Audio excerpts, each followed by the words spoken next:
Legend of Total War here, and today we're going to be going over Total War Warhammer 3 patch 5.3 dev blog. Came out about 3 hours ago.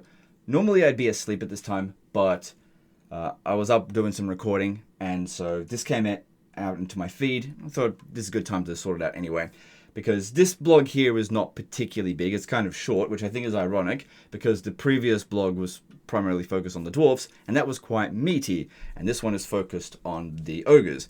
Anyway, so Mitch is telling us in this one here what he's focusing on. He's telling us about things that he's thinking about doing, basically. I think that since Mitch has become the design director for Total Warhammer 3, sort of like the custodian team, I think things have really been improving for Total Warhammer 3. 2024 has so far been a pretty good year, I think, for Total Warhammer 3, so that's great. It's been a bit of a slow period over the past few months, but that's fine. They need time to actually make the content and plan out things, and I understand these things take time. That's fine. But I think a lot of what he's saying in this is that they're really valuing the feedback, and it kind of does show that they're actually doing that. Whereas in 2022 and 2023, it seemed like they just weren't paying attention whatsoever to feedback, because it just seemed like nothing that they were doing was what players actually wanted, and they weren't focusing on the stuff that people wanted changed, but they do seem to focus on that now, so it's good. A bit of a 180, and that's great. So definitely want to encourage people to continue providing feedback, do it respectfully as possible. I'm certainly guilty of not providing it in a respectful manner, and when you don't provide it in a respectful manner, what ends up happening is it becomes deaf to the person. They just shut off to it, so it was important, and I think there's nothing really that we need to complain about right now, that much at least. So being respectful goes a long way. And like I said, I'm guilty of not being respectful myself. So, things to learn from.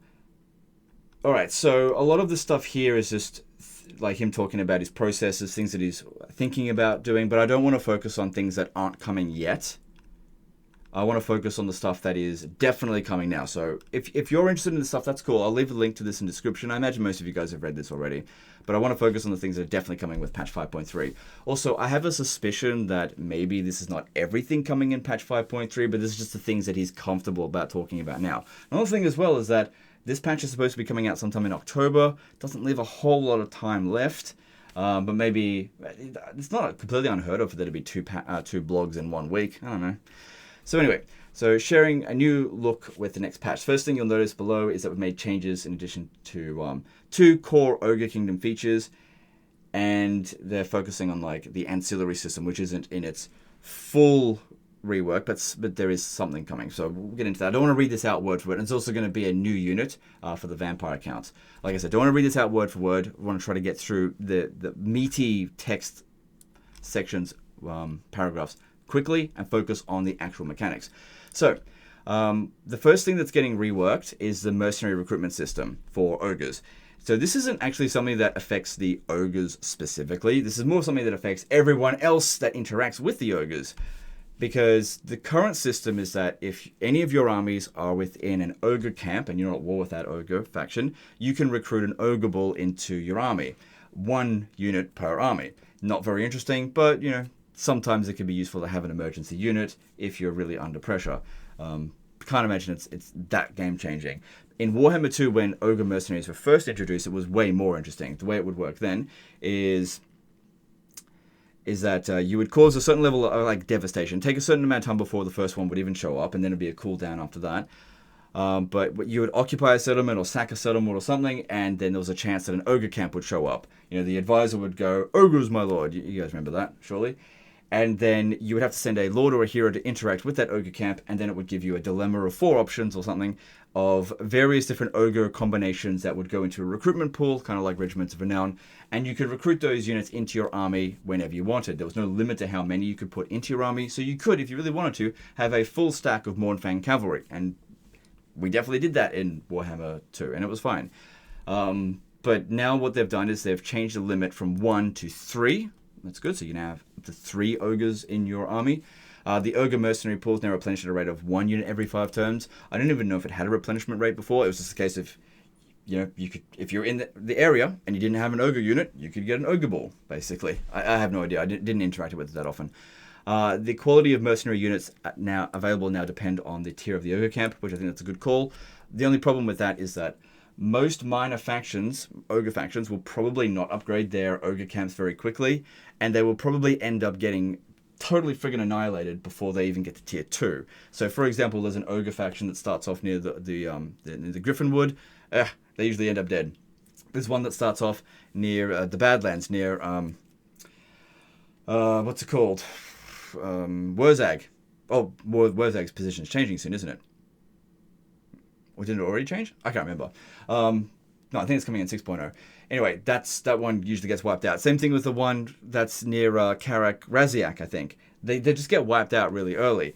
And so if you've got a system that requires you to interact with ogre camps, you can end up very early on in the campaign where there's just not really many ogre camps left in the world, especially from minor factions, unless you go to the actual ogre kingdoms in the Mountains of Morn, or Scrag. Usually Scrag survives. Greases sometimes get wiped out. So this is something that it'd be cool if the ogres did actually survive, but most of the time they don't. Anyway, more mercenary units are now available from ogre camps, including... Okay, let's look down here. So we got Ogre Bulls. That's this one here. Ogre Bulls dual weapons. This one. Man-Eater Ogre Pistols. That's them. Mornfang Cavalry. Yep. Ogre Giant. Them. They also didn't mention regular Man-Eaters. So in Warhammer 2, these 5 units here were the ones that were available. Those weren't available. Now, Ogre Giants. Now, I've shit on Giants before a lot in Warhammer 2. But in Warhammer 3, Giants can be quite good if you've got access to heal magic. That's what makes them super good in Warriors of Chaos. They're really good. Because you've got access to Nurgle magic. Gels with them really, really well. Especially considering Warriors of Chaos can get them to very high missile resistance as well, which is the main thing that they're weak against. Now, most factions won't be able to heal them, but some of them will be able to. So for example, I can imagine a situation that you're playing as like High Elves, and you've got a Life Wizard in the army. Maybe some of your units got wiped out in a previous battle. There's an Ogre camp nearby. Oh look, you've got access to Ogre Giants. Gels well with your heal mage. So that could work out quite well. I wonder how much the AI is going to interact with this system. Wouldn't it be funny if they implement this and then all of a sudden every AI faction is suddenly walking around with 3 Ogre Giants in their army, every single fucking army? That'd be pretty funny. I don't think that would happen, but it would be funny if that did happen. Overall, I feel pretty good about the system.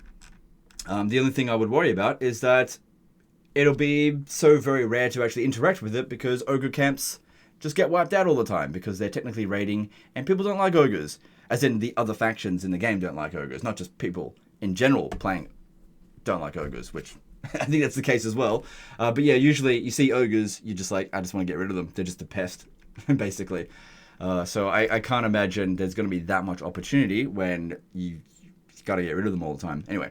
Then the next system that's getting a rework is the mercenary contracts, which, yeah, if any system needed a rework, it's this one. I remember back in 2021 when I first read about the system in the blog, I even said back then that this was a pile of crap system. It was basically just missions that were just like kind of as interesting, but missions were never really that interesting in the first place. So the way it currently works in Warhammer 3, before patch 5.3 comes down, is that you get a mission... So every 10 turns, you get a choice between 3 missions. You choose one of those 3 missions on that turn. You get as much time as you want to complete it, unless the condition for that mission becomes invalid. Like, if you want to take out a certain character, and somebody else takes it out, well, then you can't complete that mission anymore. So it seems like the missions themselves aren't changing, but the way that which they're presented is changing. So instead of 1 every 10 turns... they've increased the frequency of them by having 3 available at any given time, but they have an expiry time, and that when it expires, a new one shows up. So this one here is completed. It doesn't say when the next one is coming, so I'm assuming it's next turn. Now, another thing to look at here is this one. The bounty expires in 22 turns. That's a pretty long time. Now, this particular bounty, for example, is an absolute pile of shit. So the reward is garbage. I wouldn't ever bother with this. It'd just be a waste of fucking time. Unless I was literally... Unless this character literally came walking right in front of me, I would not bother with it. Because the amount of money, 1,604, is not much. Probably not even enough to pay half of an army for 1 turn. It just wouldn't be worth it. You know, if it takes you more than 1 turn to get to them, why would you bother? Diplomatic relations with the Western provinces, that could be okay, if that was part of your plan. And the Wailing Banner. Okay, so unless they're changing that, because they are looking at changing the ancillaries, the Wailing Banner is a good banner, but not for the ogres because it provides fear and terror on the banner unit. Ogres have fear by default, so you just don't friggin' need that at all. Or but legend terror, or but legend noblars. It's just not worth it. Not worth bothering it, especially considering that's an item that'll drop when you just fight a battle anyway. So it's just not that big of a deal. On the other hand, this one over here, camp growth, it doesn't tell you exactly unless you hover over it, which I can't do because it's just an image. It's usually a pretty high amount of growth. Like this would be one I'd want to focus on. Even though it's less money here, camp growth, it's usually like plus 100 per turn for 5 turns. That's pretty significant, especially considering how much value camps have for any particular Ogre Kingdom faction. And the later in the campaign you go, the more value that'll provide because you'll have more camps that need to grow. So this is way more valuable than this. So I think they do need to rebalance how the rewards work. But another thing that would be good to see is like a little X here. Just if there was a mission that you were just never going to interact with, right? Just telling it to just go away. I'm not going to do this. X, quit it. And it just removes it entirely because you're just not going to focus on it. And instead of it having an expiry time of 22 turns, it then says 5 turns. And maybe there could be technologies that could help reduce that amount of time. Or maybe it could be a base of 10 turns, and then there'll be technologies that reduce the cooldown from 10 turns to 8 turns to 6 turns, who knows. Basically what you want in this kind of system here is you want player interactions. You don't want players to forget it exists, which is the problem that you have with the current system with mercenary contracts, in my opinion, is that it's a very forgettable system. Like if you're playing a Scrag or Greasers, you could go the entire campaign and just forget that this mechanic is even there. And that's not a good sign of a good mechanic. You want the player to be thinking about the mechanic constantly. Like I think about Throt's campaign mechanic with his like Forbidden Laboratory, that's Ichor Claws, whatever, with his Flesh Laboratory, right? Every damn turn you want to be looking at it. What am I getting? I need to interact. What I need to do to get some more growth juice, right? It encourages the player to interact with it, so don't friggin' forget about it, right? So by having a button that allows the player to interact with it to make certain things go away so that it can be refreshed sooner, you're having the player interact with the mechanic more often. And that way they're also not feeling shortchanged by just getting rubbish missions. Like what happens if you get 3 missions, all of them have a bounty expires in 30 turns, and all 3 of them were a waste of time? Well, then the player's not going to look at it for 30 turns, right? And in a time period of 30 turns, that's an entire fucking campaign for some people, and they don't even interact with one of the core mechanics. So having either make every single mission be way more rewarding, or give the player a way to just to basically speed up this process a little bit. That's what I think anyway. That's my opinion. Let me know in the comments below what you think about that, whether you agree or disagree with my assessment of that. Obviously, this all banks on you actually playing an Ogre Kingdom campaign, and this wouldn't bring me back to it. I'm not going to be playing an Ogre Kingdom campaign based on what I'm seeing here. They're still way behind everyone else. I'm just not that interested in this system. All right, so then there's moving on from the Ogre. So if that's the beginning of the Ogre rework, basically, which it's fine, but it doesn't make me want to go back to Ogres. Anyway, the ancillary system rebalanced new items. Originally as part of this patch, okay, this is pretty meaty, so let's just cut to the chase with all of the stuff here. So basically going on with certain stats that are more impactful than others, talking about things like spell resistance on its own not being particularly interesting, but the gist of it is that patch 5.3 will contain 18 new generic ancillaries, which will drop only for relevant factions. So not being specific with that. So some factions won't be able to get every item. That's fine. To help you outfit your gun toters, bow slingers, blowpipe blasters with improvements to their range performance. Additionally, we're introducing the concept of randomly dropped unique ancillaries, which are extra rare and come with particularly zesty effects, such as a map that grants massively increased campaign movement at the cost of small chance to get lost and warp to a nearby random region. In total, 6 new unique items will be coming in 5.3 alongside the generic ancillaries. Now, their terminology here is a little bit confusing because ancillaries are like the followers, the ones that go underneath these ones. So like the wailing banners, the ones that you apply onto the followers, that kind of stuff. That's an ancillary. But the magic items, when this one here, it's called randomly drop unique ancillaries, but then you mentioned this one here. Do you actually mean randomly dropped unique items? I'm a bit confused by that, that's all. Are there actually going to be unique ancillaries? I don't know, because, yeah, like I said, this one here isn't the best worded, but I got to get the gist of it. But overall, I'm happy with it. Now, this here is very reminiscent of what they did with the special locations, which I think people responded very well to it, and so they added a very similar system but made it to items. So we can see here the enchanted map, which is an enchanted item. So the Mad's map, enchanted item. Campaign movement range plus 50%, but 20% chance to appear in random nearby region upon ending turn. Do you know who that would really benefit? Scarbrand. That'd be so good for him. Be like, oh, I teleported into this random region. I'm just going to murder everyone. I'm here. Well, I'm here. So that could be amazing for him. Just to, oh man, this region's desolate. I've already killed everyone here. Oh, just teleported into another region. That'd be so good for him.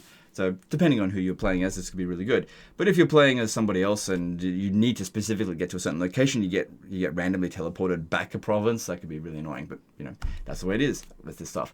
Bit of risk reward. Can't see what these other two items here do, but armor, weapon, there'll probably be a talisman, and then there'll be two other unique items. As for what the generic ancillaries are, we don't know. I guess we'll find out soon. But yeah, could be interesting. So they're also updating the tree cluster stuff. So stopping the tree acne. That's good. I really don't like all the maps that have loads of tree acne. It's not very good. So this 46 maps are getting updated. So that's good.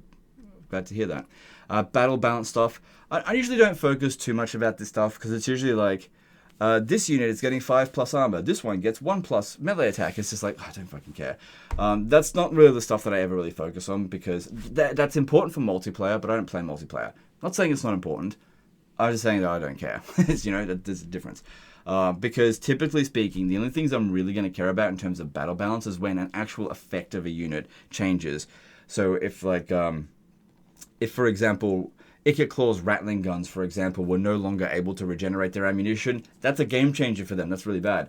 Those are the kind of effects when they make a big change like that, that I take interest because it changes the way that unit might actually be played as opposed to, oh, +1 extra ammunition, -5 ammunition. It's not that big of a deal sort of thing.